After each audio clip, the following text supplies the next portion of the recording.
प्राचीन काल में अघासुर अपने पूर्व जन्म में राजा शंखचूड़ का अत्यंत सुंदर और वैभवशाली पुत्र था। उसे अपनी सुंदरता और अतुलनीय बल पर इतना अहंकार था कि वो देवताओं और ऋषियों का सम्मान करना भूल गया था।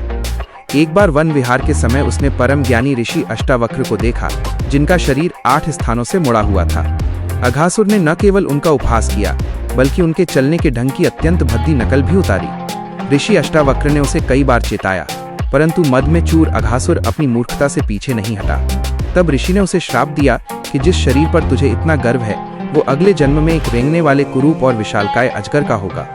अघासुर के अत्यंत अनुनय, विनय और क्षमा याचना करने पर ऋषि का हृदय पसीज गया और उन्होंने कहा कि तेरा उद्धार स्वयं भगवान विष्णु के अवतार श्री कृष्ण के हाथों होगा और तुझे उनके शरीर के स्पर्श से मोक्ष की प्राप्ति होगी।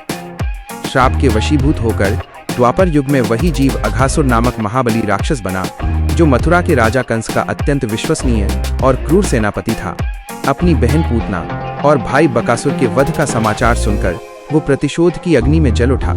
उसने प्रतिज्ञा की कि वो कृष्ण और उनके सखाओं का अंत करके ही दम लेगा। उसने अपनी मायावी शक्ति से कई कोस लंबा और विशाल अजगर का रूप धारण किया और वृंदावन के वन मार्ग पर अपना मुंह एक विशाल गुफा की तरह फैलाकर लेट गया। उसका नीचे का जबड़ा धरती की घाटियों के समान और ऊपर का जबड़ा आकाश के बादलों को छू रहा था। उसकी जीभ एक चौड़े मार्ग की तरह बिछी हुई थी और उसकी सांसें किसी गुफा की गर्म हवा जैसी भयानक लग रही थीं।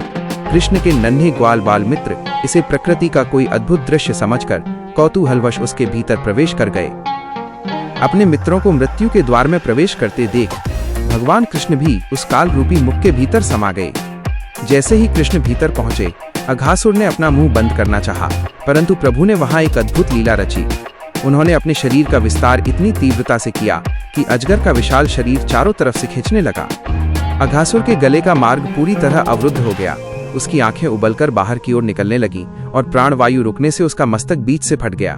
अघासुर के प्राण एक महान दिव्य ज्योति के रूप में निकलकर भगवान श्री कृष्ण के तेज में विलीन हो गए, जिससे उस पापी राक्षस को भी परम पद की प्राप्ति हुई।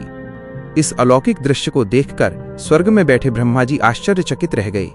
उनके मन में एक बड़ी शंका उत्पन्न हुई कि क्या ये बालक, जो साधारण बच्चों की तरह धूल में खेलता है और ग्वालों का जूठा मक्खन खाता है, वास्तव में पूर्ण पुरुषोत्तम भगवान विष्णु का अवतार हो सकता है।